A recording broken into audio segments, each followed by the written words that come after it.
Your IELTS writing is assessed on 4 criteria: task response, coherence and cohesion, lexical resource, and grammatical range and accuracy. Question: what writing score would you get if you got this score? Task response 7, coherence and cohesion 7, lexical resource 7, grammatical range and accuracy 6. What would be your overall writing score? It would be 6.5, and this is actually a very common score. In my experience, it is grammatical range and accuracy that stops most people from getting their desired IELTS writing score. So in today's lesson, we're going to be looking at 3 advanced grammar structures to help you get Band 7 Plus in your IELTS writing. My name is Eli and I'm an ex-IELTS examiner. I stopped examining some time ago and now I put all my best advice, tips and strategies in my website, EnglishProTips.com. If you've got your IELTS test coming up, definitely check out all of my IELTS courses, which, by the way, you can start for free. Just go to EnglishProTips.com. My courses have already helped thousands of students achieve their desired band score, and hopefully you'll be next. Thanks for being here, and let's begin. We're going to start today's lesson with the passive form. Have a look at this sentence. An IELTS examiner gave her Band 7. Okay, this is a sentence in the active form. Now have a look at this sentence. She something Band 7 by an IELTS examiner. Can you choose 2 words that will fit into these 2 spaces so that both sentences mean the same thing? Pause the video and try. We're going to move through it together. She was given Band 7 by an IELTS examiner. Okay, this is the passive form, and you'll notice there are some differences between the active and the passive form, even though the meaning is the same. First of all, we kind of move things around. In the active form, we say an IELTS examiner gave her Band 7. So her is the object of the sentence, and that appears at the end of the active, but at the beginning of the passive form. She. Then we say an IELTS examiner gave her Band 7. So an IELTS examiner is the subject, which appears at the beginning of the active form and at the end of the passive form. So we're kind of switching everything around. There's also another difference. The verb gave becomes was given, and we're going to look at that in a bit more detail soon. But let's look at another example sentence first. People speak English all over the world. This is the active form. Let's put it into the passive. English something all over the world by people. Okay, you can pause the video and try it yourself, but we're going to move through it together. English is spoken all over the world by people. So again, we're kind of moving the things around, the subject and the object, but the meaning stays the same. Now notice, in the active form we've got speak, which becomes is spoken. We're going to look at this now in a bit more detail. So we've got is and then spoken. Is the conjugated form of the verb to be, and spoken is the past participle. This is how we form the passive. So we've got speak, which is in the present simple. Now let's look at what we're going to do here. We're going to take this word speak. We're going to say, okay, it's in the present simple. So now we're going to take the verb be and we're going to conjugate it into the present simple, which is. So it needs to mirror the active form. Let's look at what the example sentence that we had from before. Gave becomes was given. So gave is in the past simple. So we're going to take the verb to be and we need to put it into the past simple, and that is was or were. But in this case it's she, so we're not going to say she were, we're going to say she was. So again, was mirrors the past simple. Now remember, afterwards we've got given, which of course is the past participle of the verb give. Okay, now to help you with this, I've made a big table going through all of the different tenses in the passive form, but also in the active form. By the way, there is a PDF for this lesson, so don't feel that you need to copy this. You can just download the PDF. However, for this lesson, what I'm going to do is to hide all of the answers, and we're going to go through it together to make sure you learn. So let's look at the first active sentence. He cleans the house every Tuesday. How could we make this into the passive? So we need to move things around and conjugate the verb to be. So we're going to say, pause the video and try it yourself. Okay. The house is cleaned every Tuesday. So remember, we've got the object now at the beginning, the house. Then we've got the verb conjugated is, and then the past participle cleaned, and then the rest of the sentence every Tuesday. The house is cleaned every Tuesday. So we don't need to say by him, but we could. He is cleaning the house right now. Okay, so let's think about how we could turn this into the passive. How about the house is being cleaned right now? And we could say by him, but we don't need to.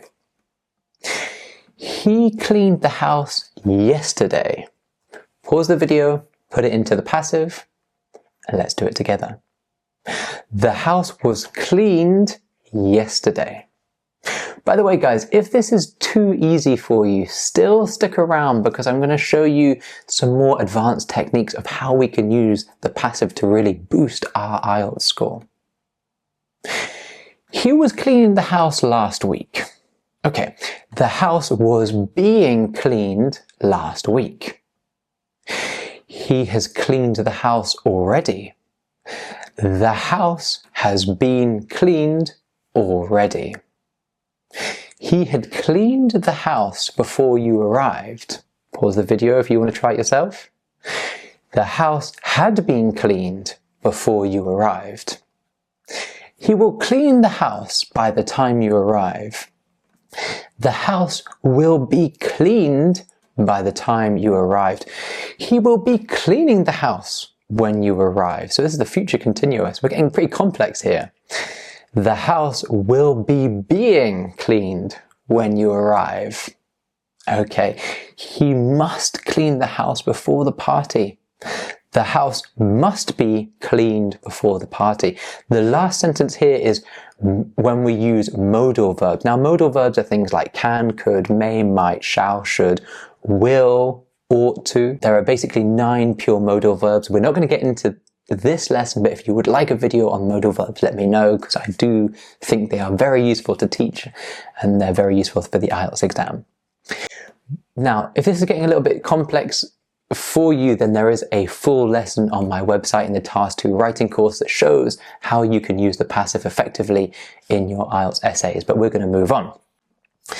So we've got our sentence again. People speak English all over the world. So English is spoken all over the world by people. Now, this sounds a little bit clumsy. We've got people here, which makes sense. People speak English all over the world. But then we've got people here at the end. Do we need to say this? English is spoken all over the world by people. Well, no, I think it sounds a little bit clumsy. And the great thing about the passive is we can get rid of it. We don't really need to say who the subject of the sentence is. That's what's unique about the passive form. We can use it when we don't want to say who did the action. I remember when I was a child and I would use the passive when I wanted to tell my parents something naughty that had happened, but I didn't want to say who had done the naughty thing. So for example, the lamp has been destroyed. So I didn't want to say my sister has destroyed the lamp or I have destroyed the lamp. I'd say, Mum, the lamp has been destroyed.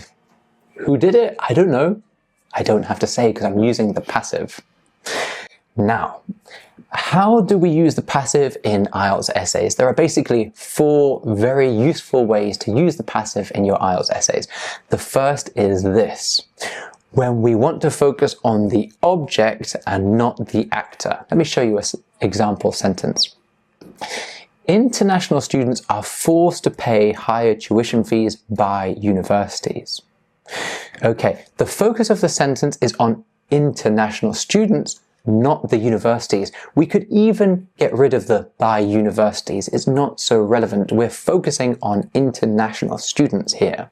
And that is at the beginning of the sentence, and the passive form allows us to do that. Number 2, when the actor is unknown or irrelevant. Nowadays, more surveillance cameras are being installed to help prevent crime. Who installs these cameras? It's not important. That's why I'm using the passive. It is irrelevant who installs the cameras. Number 3. Now this is a very useful way to use the passive in your IELTS essays, because it will give you a great score for grammatical range and accuracy, and also for coherence and cohesion. And that is to link 2 sentences around the same piece of information. Let me show you how. Young people love playing violent mobile phone games. These games are often bought, so that's the passive, are often bought on the App Store without parental supervision. This is actually from a model essay. So the first sentence finishes with phone games, and the second sentence starts with these games. This is brilliant. This shows a very high level of cohesion. We're finishing the sentence with one particular topic, mobile phone games, and we're starting the next sentence by referring back to it with these games, and the passive allows us to do that. Number 4 is with reporting verbs like report, say, suggest, announce.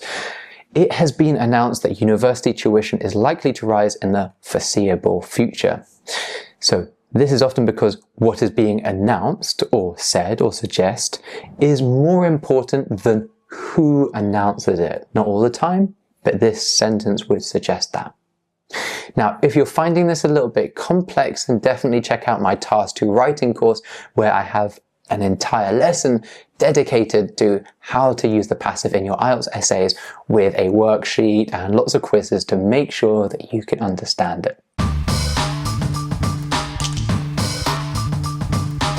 Okay guys, let's look at some conditional structures that we can use in Task 2 essays. I'm going to show you 4 sentences in the first conditional that come from model band 8 and 9 essays. Here's the first one. If universities charge higher prices, fewer people will go. That's true. If university is more expensive, then some people cannot afford to go to university and fewer people will go. If universities provide grants and scholarships, young people will be able to enroll. That's also true. If the universities provide these grants and scholarships, then it will be cheaper, and people who don't have enough money can still go to university. Teenagers will get more stressed if they have many exams. Also true. If teenagers are always having to study for exams, they're just going to feel a higher level of anxiety and stress because they're always having to get ready for more and more exams. Teachers will have less time to be creative if they have to constantly prepare their students for the next exam. Okay, so 4 sentences, all using the first conditional, all from band 8/9 model essays. I want to show you how we use the first conditional because it's so useful for Task 2. Now, the first conditional sentences are used with possible situations when the outcome is likely. Everything that I've said is likely. If universities charge higher prices, fewer people will go. That is likely. Some universities do charge higher prices and fewer people go to those universities, or at least fewer people are able to enroll unless, they're incredibly prestigious. Let's look at the form now. We start with if. Then we've got the present simple, so we've got charge, provide, have, and then we've got a comma and then will, and then we finish with the infinitive. So if universities charge higher prices, comma, fewer people will, and then go. Go is the infinitive. Now, if the clause starts with if, then we use a comma. So if we look at sentence number 1 and 2, we can see that there is a comma in these sentences. Whereas if we look at number 3 and 4, we don't have a comma in these sentences. So if the sentence starts with the if clause, then use a comma. If the if clause is second, we don't need a comma. So and that's exactly what I was saying. If the clause is not the if clause, we do not need a comma. Now, by the way, conditional sentences are so useful for task 2, and the reason for that is when an examiner sees a conditional sentence, they can see that you're using subordination, and therefore if you're using subordination, you're automatically using complex grammar. So if you're using a conditional sentence correctly, you're showing the examiner that your grammar level is band 7 or above automatically. So it's a good idea not to try and use conditional sentences in your essays, but to study them enough so that if it makes sense to use a conditional sentence, you can do it well and accurately. Now I'm going to show you a bit more about the first conditional. Let's take our sentence here. Teenagers will get more stressed if they have many exams. That's pretty much true.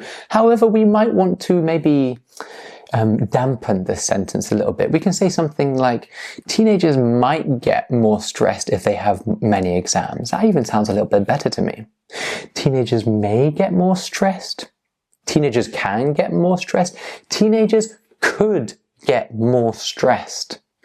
So notice we're using other modal verbs here, and by using these other modal verbs, we're making it sound less probable. We're hedging our language, which again is something that higher level students are likely to do.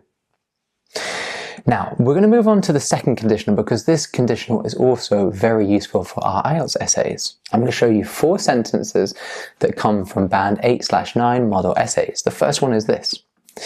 If universities were better funded, they would be able to charge lower rates to students. Okay, if universities were better funded, so from the government, if they got more money from the government, they would be able to charge lower rates to students. If university education were compulsory, or was compulsory, both are okay, the level of education would be much higher. Most people would study abroad if it weren't, or if it wasn't so expensive.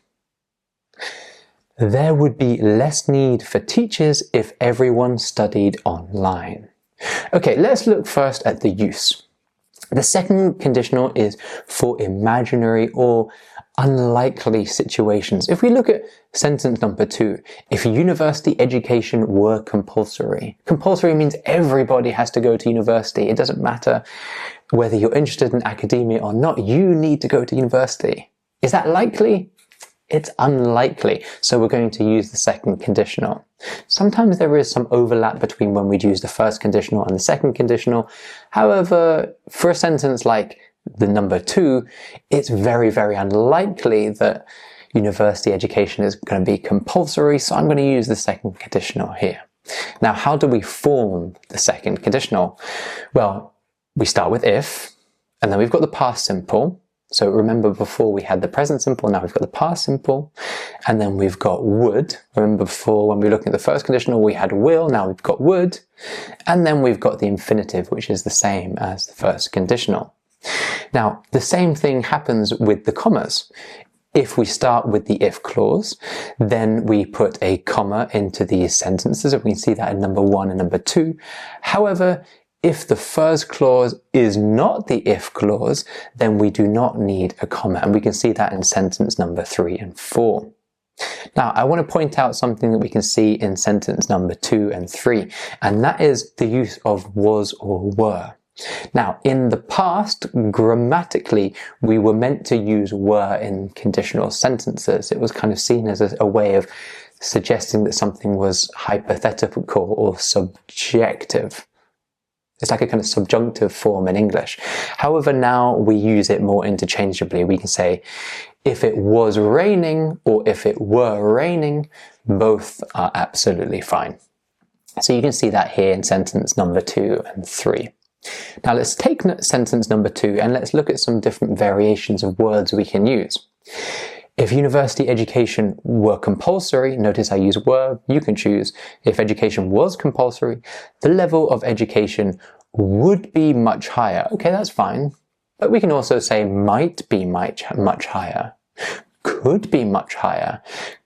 So notice we're using might or could, and we're making it sound less probable. So try that in your preparation time.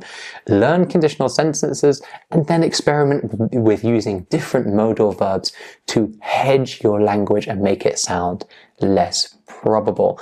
Now, again, if this is complex for you, definitely check out my Task 2 writing course. I've got an entire lesson just on conditionals with a PDF worksheet and very useful quizzes to help you get all of these right.